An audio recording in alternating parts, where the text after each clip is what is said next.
Hello students, welcome to today's chemistry lesson. In this video, we'll explore the discovery of the electron, one of the most significant achievements in understanding the atomic structure. Let's dive into the fascinating world of electrons. The topics this video will cover are components of discharge tube and their significance, the cathode ray experiment, key characteristics of cathode rays or electrons. Sir Joseph John Thomson was a British physicist who discovered the electron, the first subatomic particle to be found. He also made significant contributions to our understanding of atomic structure, conduction of electricity through gases, and the nature of light. The discovery of the electron began with the development of the Crookes discharge tube. This device allowed scientists to observe the behavior of cathode rays, which were crucial in discovering the electron. The cathode ray experiment. The cathode ray experiment was a series of experiments conducted by J.J. Thomson in the late 1890s. The experiments led to the discovery of the electron, the first subatomic particle to be found. To understand the J.J. Thomson experiment, we first need to understand the cathode ray tube. Let's take a look at its components and their purpose. The glass tube.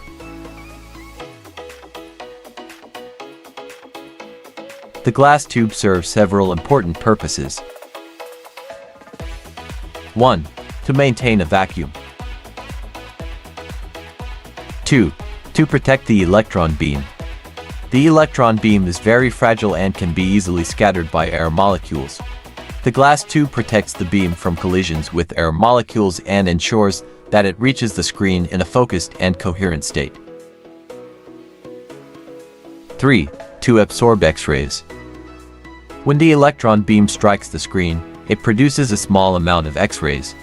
The glass tube is made of a special type of glass that absorbs X-rays, preventing them from escaping from the tube and harming the user. 4.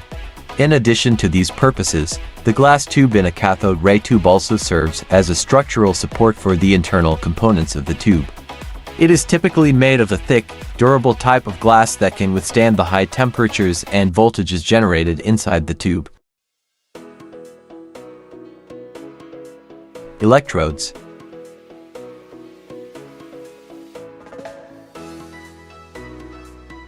The cathode and anode in a cathode ray tube play opposite but complementary roles in creating and accelerating the beam of electrons that produces the image on the screen.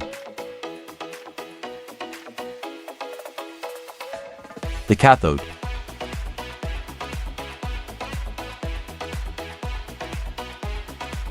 Cathode is a negatively charged electrode that emits electrons. It is typically made of a metal which has a low work function, meaning that it takes relatively little energy to remove electrons from its surface. When a high voltage is applied to the cathode, electrons are ejected and accelerated towards the anode.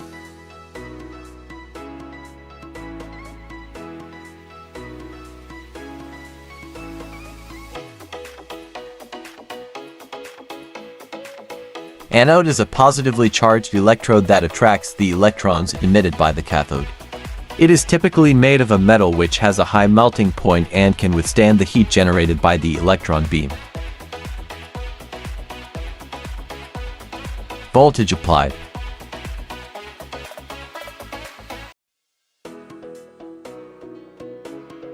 The purpose of voltage applied in a discharge tube is to ionize the gas inside the tube and create a beam of cathode rays.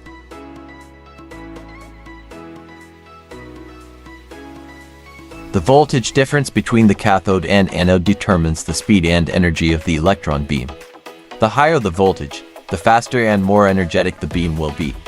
This is important because the speed and energy of the beam determine how far it will travel and how bright the image will be.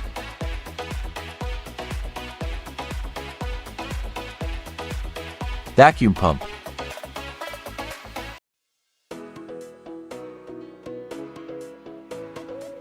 The purpose of a vacuum pump in a discharge tube is to evacuate the tube to a low pressure. This is necessary for two reasons. 1. To reduce the number of collisions between electrons and gas molecules. When electrons collide with gas molecules, they lose energy. This can prevent them from reaching the anode and forming cathode rays. 2. To reduce the scattering of cathode rays. When cathode rays collide with gas molecules, they can be scattered in different directions. This can make it difficult to focus the cathode rays and produce a sharp image on the fluorescent screen. Charged metal plates.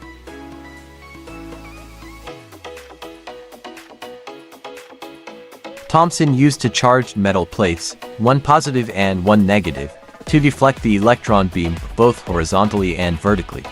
He could control the amount of deflection by adjusting the voltage between the plates. Fluorescent screen.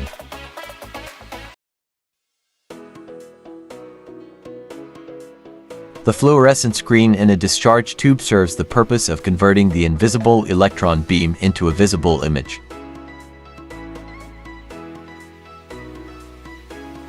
Cathode rays are invisible. However, when they strike a phosphor-coated screen, they cause the phosphor to glow. The color of the glow depends on the type of phosphor used.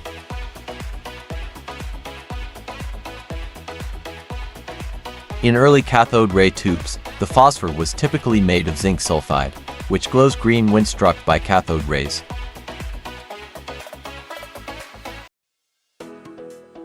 Cathode ray formation.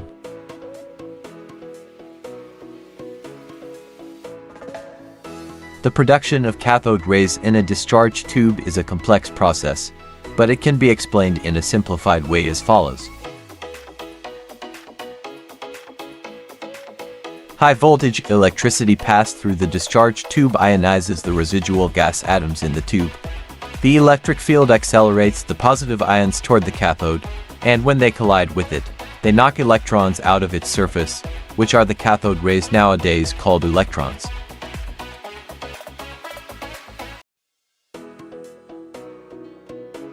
Let's see the key properties of cathode rays.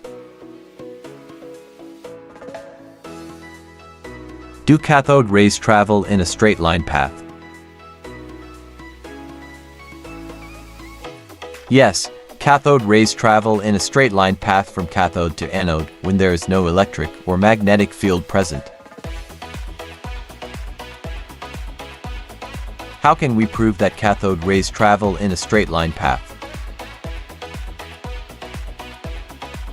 When an object is placed opposite to the direction of the cathode rays, a sharp shadow having the shape of the object is formed on the surface of the discharge tube glass. This concludes that cathode rays travel in straight lines. Why can an electric or magnetic field deflect cathode rays? Cathode rays are charged particles. When a charged particle is placed in an electric field, it experiences a force. The direction of the force depends on the charge of the particle and the direction of the electric field. How can we prove that cathode rays are negatively charged? When cathode rays pass through an electric field, they are deflected towards the positive pole of the electric field. This shows that cathode rays must be negatively charged, since opposite charges attract. How can we prove that cathode rays are particle nature? J.J. Thomson placed a light paddle wheel in the path of the cathode rays to test if they had mass. When the rays hit the wheel, it rotated, indicating that the cathode rays were made up of particles with mass.